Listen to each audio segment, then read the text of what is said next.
Ça rouge là. Alors, ce qui nous rend si confiants en parlant, souvent avec de la passion, parce que Kamalfa ne parle pas, Kamalfa a fait des études de terrain, Kamalfa a appréhendé la situation réelle de l'éducation en Afrique.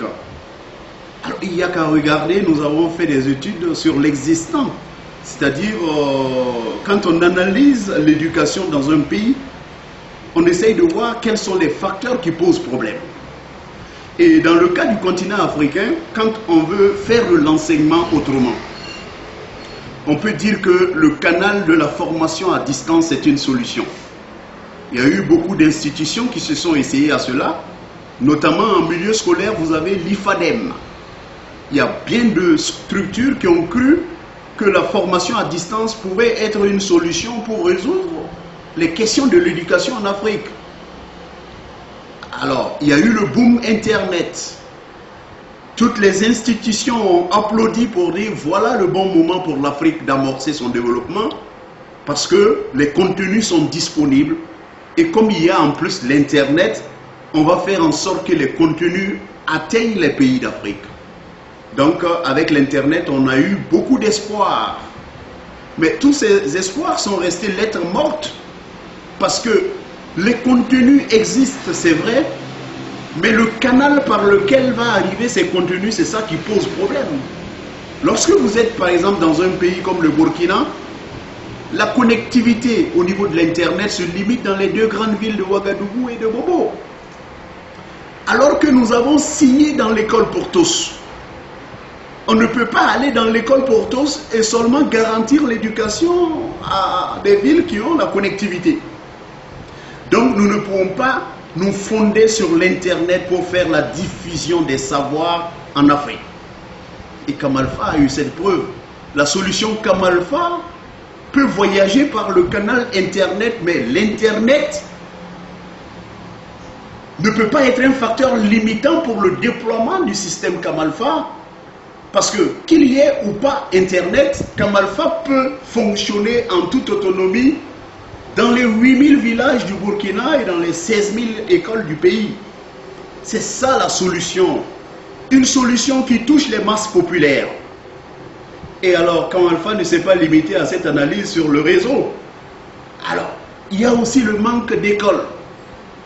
Dans les 8000 villages du Burkina, sur toute l'étendue du Burkina, il y a certains villages qui n'ont pas encore d'école, où les enfants sont obligés de faire 40 km de marche pour pouvoir atteindre une école de proximité au village.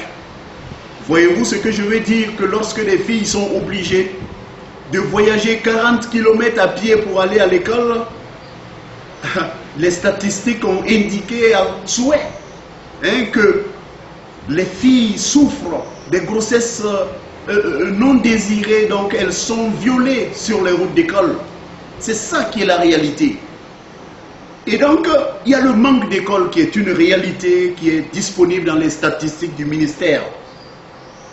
Il y a aussi le manque de budget à allouer à l'éducation nationale.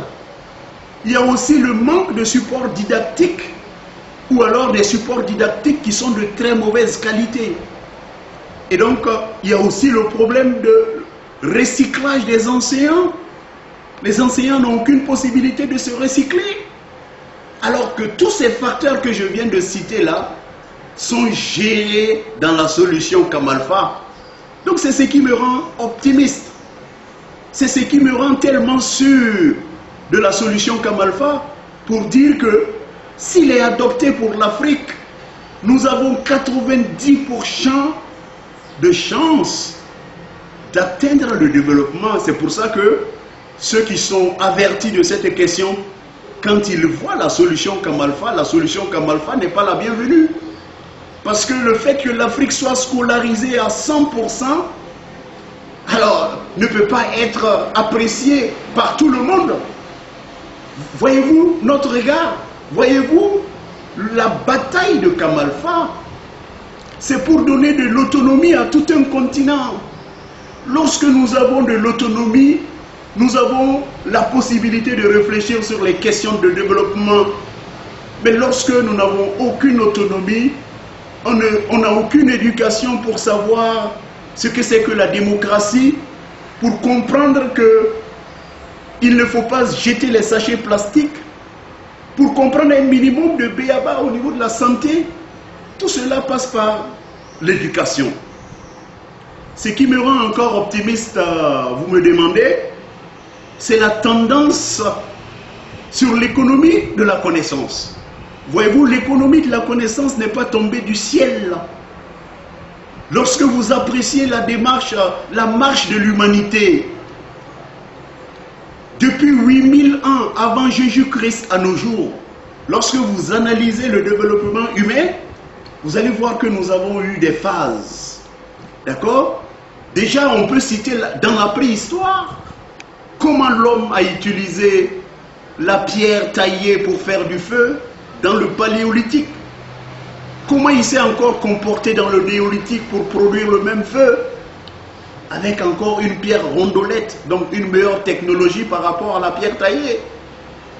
Comment les hommes se sont comportés pendant la période dite de la jungle. On avait le pouvoir parce qu'on avait la force physique. Comment on a eu le pouvoir dans le médiéval? Il fallait être dans la cour royale pour profiter du pouvoir. Lorsque nous analysons aussi l'homme dans la période industrielle, il a fallu le capital. Et l'Afrique en a souffert parce qu'il a fallu des transferts de capitaux, de transferts de compétences pour permettre à l'Afrique de rentrer dans l'industrialisation. Et il y a beaucoup de chercheurs qui s'accordent à dire que le continent a raté le train de l'industrialisation. Parce que au cours de la période industrielle, le nerf de la guerre, c'est le capital. Lorsque tu n'as pas le capital, tu n'es pas dans le schéma de la révolution industrielle. Aujourd'hui, cette période est aussi derrière nous. Nous sommes dans la période de la révolution technologique. C'est clair et net où le savoir spécialisé est le nerf de la guerre. Et le savoir spécialisé, c'est par la formation, c'est par l'éducation, comme le fait Kamalfa. Et donc nous sommes dans une spirale du monde en développement. Nous devons regarder dans notre histoire pour comprendre que le monde ne recule pas, nous allons devant. Si nous ne pouvons pas être dans la denrée qui va nous permettre de maîtriser le contexte de la révolution de l'information, ça dit que nous sommes voués à l'échec. Donc ce schéma-là, il est clair, tous les pays doivent chercher à se positionner dans le siècle de l'information. Donc voilà un peu autant d'arguments qui m'amènent à être très optimiste. Voilà, merci.